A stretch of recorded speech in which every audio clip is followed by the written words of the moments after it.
Bonjour à tous, aujourd'hui nous allons voir ensemble la correction de l'évaluation du thème de la Terre. Vous aviez le rappel des différents boutons à votre disposition et je précisais ici que ce bouton-là qui vous permet d'habitude de naviguer dans les différentes pages de Taxiléo, lors d'une évaluation, il est désactivé. En Grèce antique, Aristote pensait que vous aviez 5 propositions ici, il fallait trouver dans ces propositions la ou les bonnes réponses. Même si vous ne vous souvenez pas qui est Aristote, vous devez quand même savoir, ce qu'on savait dans la période de la Grèce antique, ce qu'on savait sur le système solaire, sur la Terre, sur notre monde qui nous entourait. Et donc les bonnes réponses, puisqu'il y en avait 2, étaient que le Soleil tournait autour de la Terre et que la Terre était au centre de l'univers. En Grèce antique, c'est ça que les scientifiques pensaient, que les philosophes, que les gens pensaient. En effet, les hommes pensaient à cette époque que tout tournait autour de la Terre, le Soleil, la Lune. Comment est-ce qu'on appelait ce modèle? Est-ce que c'était le modèle géocentrique, héliocentrique ou géométrique? Donc si vous avez bien appris votre vocabulaire, c'était le modèle ou système géocentrique, puisque géo veut dire terre, donc centrique le centre, donc la Terre au centre. C'est au XVIe siècle que Nicolas Copernic proposa, ici vous avez de nouveau 4 propositions, le modèle héliocentrique avec le Soleil au centre, le Soleil tourne autour de la Terre, la Lune au centre. Donc là c'est pareil, il pouvait y avoir plusieurs bonnes réponses, en l'occurrence 2. Donc Copernic propose le modèle héliocentrique, qui veut dire hélios, Soleil, donc le Soleil au centre du système. Compléter les espaces manquants d'après leur définition. Là, c'était tout simplement une question de course, voir si jamais vous aviez retenu correctement les différents mots de vocabulaire. Ça reprend exactement mot pour mot ce qu'il y avait dans votre leçon. Donc pour aller plus vite, j'affiche directement la correction. Donc le mouvement d'un astre autour d'un autre astre, on appelle ça une révolution, comme la révolution de la Terre autour du Soleil. L'orbite, c'est le nom qu'on donne à la trajectoire d'une planète qui tourne autour du Soleil. La rotation, c'est le mouvement de la Terre ou d'une autre planète sur elle-même. Une journée, c'est la partie du jour où le Soleil est au-dessus de l'horizon, à ne pas confondre avec un jour, qui est l'unité de temps des calendriers et qui dure 24 heures, c'est-à-dire une journée plus une nuit. L'axe de rotation, donc c'est la droite autour de laquelle un objet tourne sur lui-même. Tout objet naturel présent dans l'univers, on appelle cela un astre. Et enfin, un astre qui tourne autour d'une planète, ce n'est ni une planète ni une étoile, mais on appelle ça un satellite. Cet été, Justine et Merwan ont passé beaucoup de temps à observer le ciel étoilé. Voilà, voici une de leurs discussions. Donc il y a Merwan qui dit « Tous les astres que l'on voit dans le ciel ne sont que des étoiles, je peux te l'assurer Justine ». Et Justine lui répond « Je ne crois pas que tu aies raison Merwan. J'ai entendu dire au journal, à la télévision, qu'on allait pouvoir observer Mars pendant l'été. » Donc je vous demandais de répondre à des questions en choisissant soit la bonne réponse quand je vous proposais plusieurs possibilités, soit en écrivant dans l'espace vide. Première, rappelez la définition d'une étoile. Donc est-ce que c'est un astre qui produit sa propre lumière ou un astre qui tourne autour d'une planète? Donc une étoile, c'est un astre qui produit sa propre lumière, comme notre étoile à nous, dans notre système solaire, qui est donc le Soleil. Rappelez la définition d'une planète. Est-ce que c'est un petit caillou rocheux qui traverse l'atmosphère ou un astre qui tourne autour d'une étoile? C'est la définition d'une planète. Donnez le nombre de planètes qui composent notre système solaire. Il y en a 8. Et ces 8 planètes se trouvent ici. Donc sur ce schéma, vous deviez simplement légender en ajoutant le nom de chacune des planètes. Pour aller plus vite, je vous affiche directement la correction. La planète la plus proche, c'est donc Mercure, puis Vénus, puis la Terre, puis Mars, puis Jupiter, Saturne, Uranus et Neptune.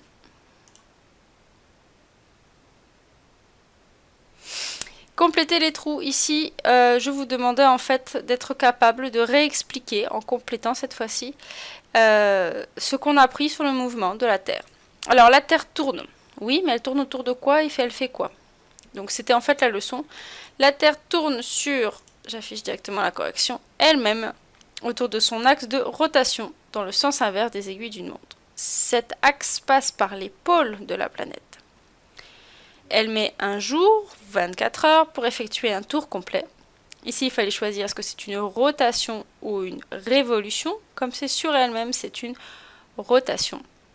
Explique l'alternance des journées et des nuits. Ceci explique aussi qu'un observateur sur Terre voit le Soleil se lever du côté Est et se coucher du côté Ouest. Alors, Margot doit représenter sur deux schémas séparés. Situation 1, la situation de la Terre lorsque la France est éclairée par les rayons du Soleil, lorsque nous sommes donc dans la partie journée du jour. Et situation 2, la situation de la Terre lorsque la France est dans l'ombre. Il fallait compléter les schémas faisant apparaître dans chaque situation la position de la France par une croix, la séparation entre la délimitation entre la partie éclairée et la partie non éclairée par un trait. Et puis ensuite, pour bien marquer de chaque côté de ce trait, qu'est-ce qui est jour, qu'est-ce qui est nuit, une lettre J et une lettre N. Donc j'ai fait moi-même le dessin là-dessus. Donc on peut faire les croix tout simplement en faisant deux traits. Ici, si les rayons du soleil arrivent de ce côté, le côté jour est forcément du côté du soleil. Donc la France, on sait qu'elle est dans l'hémisphère nord, à peu près par là, on va dire que c'est bon. Et puis au niveau de la situation 2, évidemment c'est l'inverse, puisqu'il fait nuit, ça veut dire que nous ne sommes pas du côté des rayons du soleil, nous sommes toujours dans l'hémisphère nord, donc on peut faire une petite croix ici. Pour faire la délimitation, il fallait faire attention. Évidemment, si le soleil arrive de ce côté, et ça veut dire que la nuit sur Terre, elle se trouve de ce côté, et vous voyez qu'on représente toujours la planète inclinée, puisqu'elle est réellement inclinée lorsqu'elle tourne autour du soleil.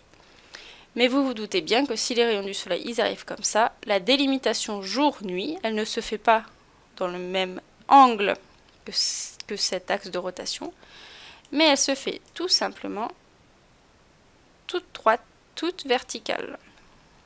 Je vais vous la mettre en couleur pour que vous le voyez mieux. Donc tout ce qui est de ce côté va être dans les rayons du soleil, donc il va faire jour. Nous serons dans la partie journée. On va mettre un J. Et tout ce qui est de ce côté-là ne va pas recevoir les rayons du soleil et nous serons donc dans la partie nuit. Donc il fallait faire la même chose avec ce trait qui séparait côté jour-nuit en bas et finalement je vous proposais juste après la correction, donc que j'avais juste enregistré pour vous la proposer. Allez, on continue, compléter les espaces vides. Donc maintenant qu'on a étudié dans le dernier texte les mouvements de la Terre sur elle-même, pour me montrer que vous avez bien compris, ici on étudie le mouvement de la Terre autour du Soleil. Comment est-ce qu'on appelle ce mouvement? Autour de quoi? La trajectoire, quel est l'autre nom qu'on lui donne? Notre planète effectuera un tour complet en combien de temps? Il fallait répondre toutes ces informations. Et finalement, ça nous donnait que la Terre a un mouvement de révolution. C'est le nom qu'on donne lorsque une planète tourne autour d'un autre astre. Donc la Terre a un mouvement de révolution autour du Soleil. Sa trajectoire, qu'on appelle aussi orbite, est circulaire. J'acceptais ce qui voulait me dire que c'était elliptique. Notre planète effectue un tour complet en une année, 365 jours. L'inclinaison de l'axe de rotation par rapport au plan explique l'alternance des saisons et de plus, les saisons dans l'hémisphère sud sont inversées par rapport aux saisons dans l'hémisphère nord. Et voilà, c'était tout pour cette évaluation qui a été assez rapide pour qu'on puisse continuer tranquillement la suite du programme. Donc on se retrouve au prochain thème qui sera le thème 3, le mouvement. Prenez soin de vous.